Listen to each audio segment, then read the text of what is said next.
Hey you guys, welcome back to my channel. If you are new here, welcome. My name is Zuri and thank you so much for clicking on today's video. I will be sharing with you guys my tips and tricks of mastering being a CNA.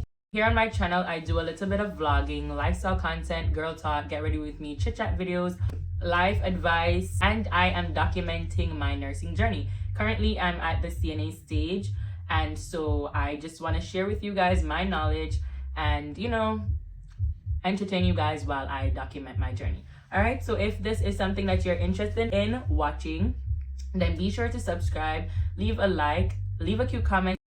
So without further ado, let's just hop right into today's video. All right, so I do believe that I have garnered enough information and enough experience to record a video like this. I have been working as a active certified nursing assistant for a month and a half. I'm still learning. I'm not gonna tell you I know everything in the book, but I know enough to share or to create a little video of the stuff that I've learned.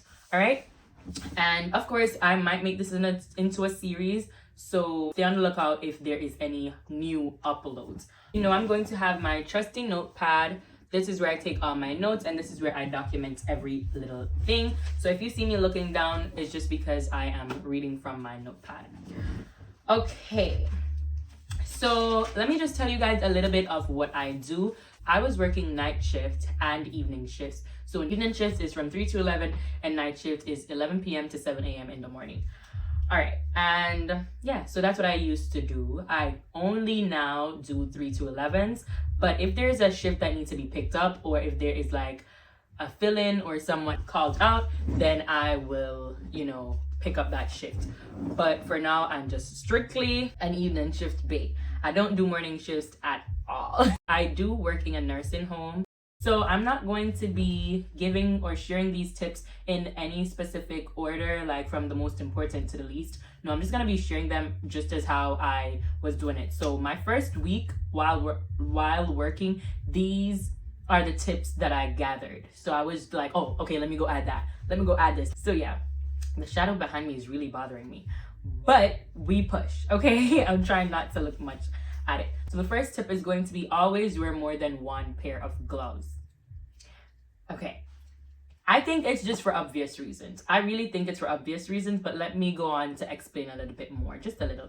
You see, when you're changing a patient or a resident, they're called residents in a nursing home. So when you're changing a resident, you're gonna be faced with the unexpected. I know life's unexpected, but these residents, they are way more unexpected than you can imagine. So you're gonna be faced with people who you didn't expect to have a pool or just a sore, any little thing, and you want to make sure that you're prepared.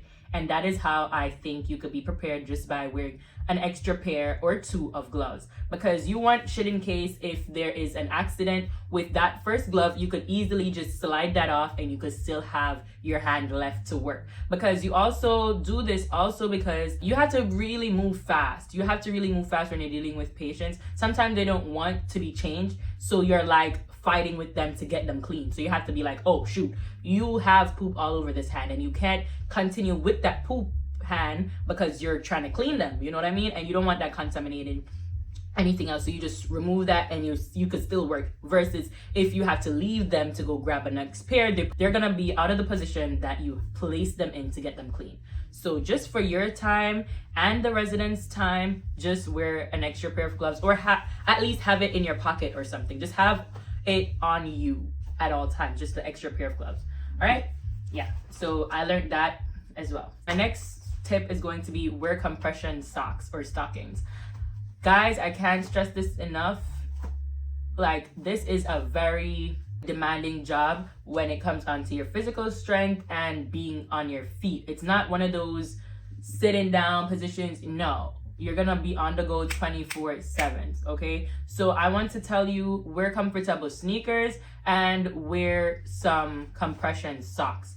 Keep your body intact, okay? You can't pour into a cup if your jug is empty, okay? So you have to take care of yourselves as well. And I suffer from some bone, I'm not gonna say I'm not claiming that over myself, but I do have pains in a lot of my joints and my bone areas and stuff like that. So I try to make sure that it is compressed. In my family, it does have varicose veins in the family, so I'm trying to prevent that from early, and that is caused mainly from standing and low circulation in the body. So when you wear the compression socks, that keeps your blood flowing, you know what I'm saying? So yeah, so I purchased some off of Amazon, and they're the best, but I just need to up with the quality, and I'm gonna go back and get me some more. But they have been helping me. I don't feel as much pain as I used to. The Crocs them now go cut it. You need comfortable shoes. My girl Dominique, she did put me onto some sneakers. Listen, anything Dominique says to me, it's gold. Okay, so I took it and I run with it, and I did, because she is an ER nurse, so she posts on her Instagram, because I follow her, of course, and she posts and she said that that was the most comfortable shoes that she tried, or that's how she gets through her shift. And I took her advice, and I don't regret it, because I purchased the shoes and they have been keeping me on the go all day long, right? They're super comfortable. I think they're called Cloud 5 or Cloud 9. I don't know. But you get the gist. Once you research that type of shoes, you're going to see it and it's going to pop up. It's really worth the money.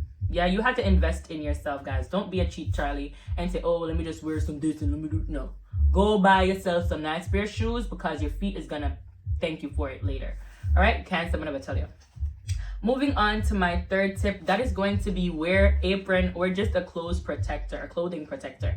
Now, this is optional, but I did see one of the other CNAs do it, and this is going to take me into my next tip, which is to learn from older CNAs. So that is my next tip, all right? But speaking more on the covering of the clothing, I want to say, guys, you are working with sick people. You're working with people who you don't always know their illness. So you don't know what they have. So you always have to protect yourself in every way possible. And your clothes is one. You could leave out of a room and something got on your clothes. You can't be walking around smelling like, or you don't know what you picked up from that room. So I think it's best you can wear some clothing protectors. Some persons, they use the same gowns from the facility. Like they would just use a gown when they're changing the person and put it over themselves. I don't think I want to do that because I feel like that's the gown that was just on the resident. Even though it's washed and everything, it's still not to my liking, clean enough to my liking. So I would probably buy an apron. I haven't purchased any yet because I kind of learned how to work without it touching onto me, and I work and be mindful that it could splash on me. But yeah, maybe in the future I will pick up an apron, and I would recommend getting an apron that is long sleeve. Doesn't make sense you're gonna get something to only cover your front area and leave your arms out. Okay, so yeah, you could definitely get something to cover your clothes. Just if you're one of them type of persons that icky about certain things, you could do that because you like what you like. Okay, so my fourth tip was going to be learn from older CNAs, and it is self-explanatory. Learn from older people, okay? Because if the crocodile tell you that the pond is green, or whatever the Jamaican saying is, or whatever that saying is, you believe them because they are the one who been there, done that, experienced that 50 million times. You have to take their word as gold, okay? So listen, watch what they do. If you notice that they're taking their breaks now, or they take a break after doing a certain amount of residents, you watch that and you kind of tweak it a little bit. I'm not going to say, oh, go there and copy everything, but learn from them, okay? And just learn from the LPNs on the floor, learn from your RNs, learn from your supervisors, learn from your charge nurses, learn from everybody that is there in your facility, and also learn your residents. I think that is going to be my sixth tip. My fifth tip. Look, I'm losing count, okay? So I'm just giving you tips. I'm losing count. But learn your residents. Now, if it helps, you could keep a notepad like this, okay? So if you're on a set floor and they tell you that is your assigned floor and you won't be floated or you won't be moved to a different floor, you could keep a notepad and just try to jot down the name of the residents, what room number they have. And then you are going to put a little thing. So if they get agitated, you say agitated when getting changed, or loves if they have a stuffed animal. If you notice they have a son and they love their son, you could use those things to kind of coax them and calm them down. I have a resident, she's Mexican, I think.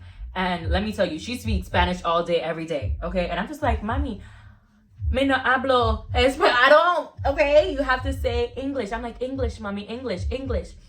And she's very agitated. Like, she'll fight. She's the sweetest thing. She's the sweetest person. But when she's ready for kick ya, she's gonna kick and she's gonna fight. Okay? And I just had to be like, Mommy, tu es bonita. I don't even know Spanish, so I'm sorry if I'm butchering it. But tu es bonita. You're pretty, mommy. Pretty, mommy. I love you, mommy. You have to know how to go and work yourself around these patients, because you can't be mean all the time. I noticed that you have mean CNAs on the floor, but they have been there old. I'm not going to go and be a mean, cold person. Yes, you have to be stern with these patients, but if you are too stern, not all things work for the same persons. You have to know how to be flexible. You have to know how to go about all of that. Oh, child, my headband was just slipping and sliding. Okay. You stay on here. Okay. I did not fasten it, so it's not going to look how it's supposed to. I didn't even style it the right way, but yeah, it's supposed. Ooh, not me sliding my wig off on camera, Zoriana. Jesus. But yeah, I think this is how it's supposed to look. Why didn't I do my hair like this? I have my hair looking all crazy and I did not fix my hair. This is how it's supposed to look. God damn, I didn't know. I'll be talking to y'all looking like I'm so confused. But this is how it's supposed to look. Damn, I look good. Anyways, child, I think I was talking to you guys about learning your residents. That is probably the most important tip. I think that's the most important tip. Learn your residents, because they're the one you're caring for. You get what I'm saying? You have to know if they don't really like showers or... Listen, I'm still learning my residents, and it's the hardest thing up to today's days, right? Because you have to know what works for them so that you could cater to their needs as best as possible, because them people will drain you. You really have to know how to do your shit. Okay, the next tip is going to be always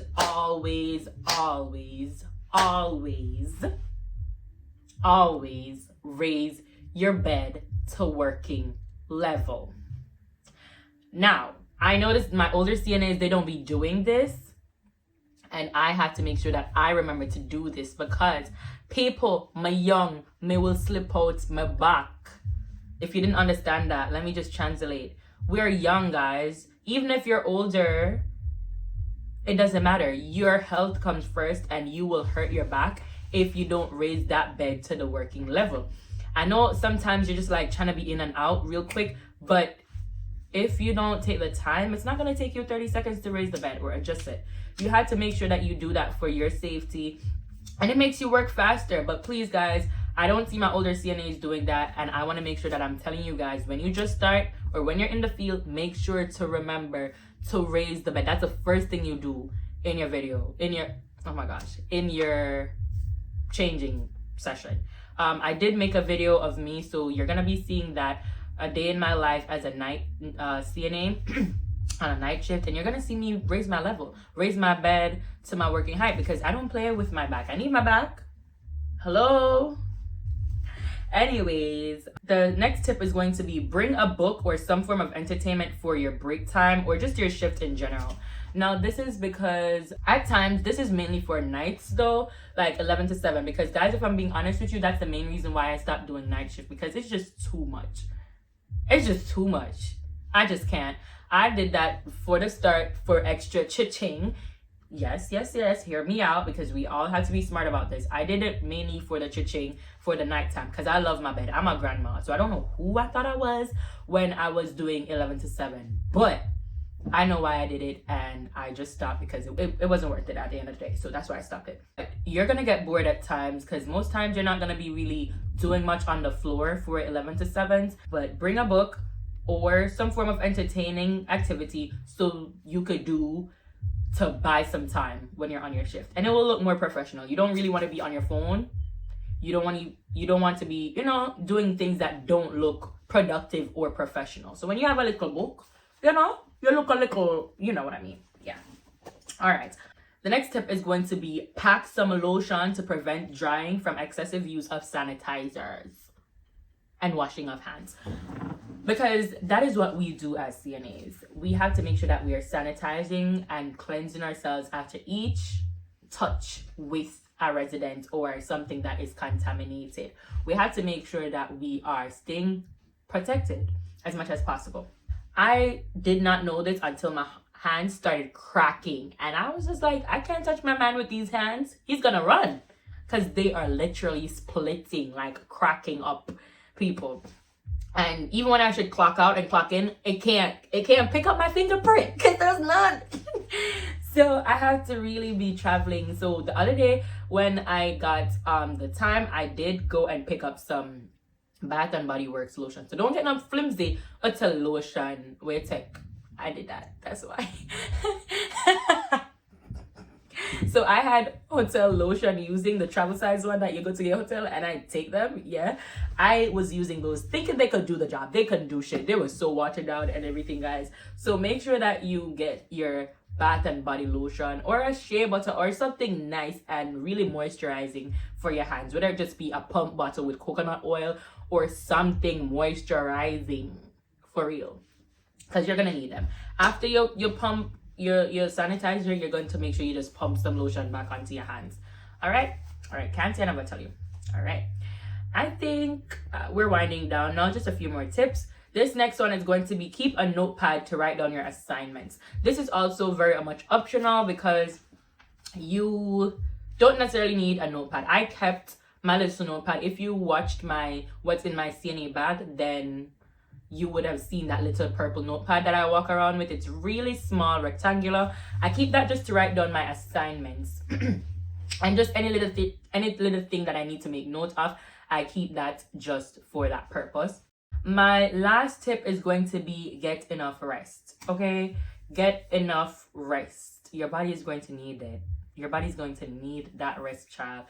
Don't sleep on sleep. You have to make sure that you get enough rest each and every single day, because this work will drain you if you don't know what you're doing and if you don't be careful. Okay, and this goes for night shift as well, because that is the key. You see, when you're doing nights, it throws your erratic. I don't remember the name of it. Don't come for me. I'm tired. But that 24-hour thing, it throws it off because your body is made to rest at nighttime, not be up. So when you're doing that, you have to make sure that as your shift is over, don't come home and be on your phone scrolling. Turn that shit off from when you're on your way home, so that when you get home, all you do is turn the lights out, pull your dark blackout curtains, and just go to bed and nap for at least 6 hours, no less than that, because you're gonna be up in a minute again to go and do that 11 to 7. So make sure that you're resting enough, make sure that you're taking your vitamins, you're drinking your water, and you're just staying hydrated and healthy, because like I said, you can't be pouring into a cup if your jug is empty. Okay, so I think that is it. I'm going to go on and wrap up today's video. I hope that you guys enjoyed it. If you did, be sure to leave me a like and a cute comment. I love going through my comment section, so don't reach this far and not comment something. Once again, if you made it this far, comment some dogs emojis. All right, comment something pink, something cute. I will know that you made it thus far and you are an OG. I love you. All right, so thank you so much for tuning in, and until next time, I'll see you in my other videos. Mwah, mwah, mwah, mwah, mwah. Peace.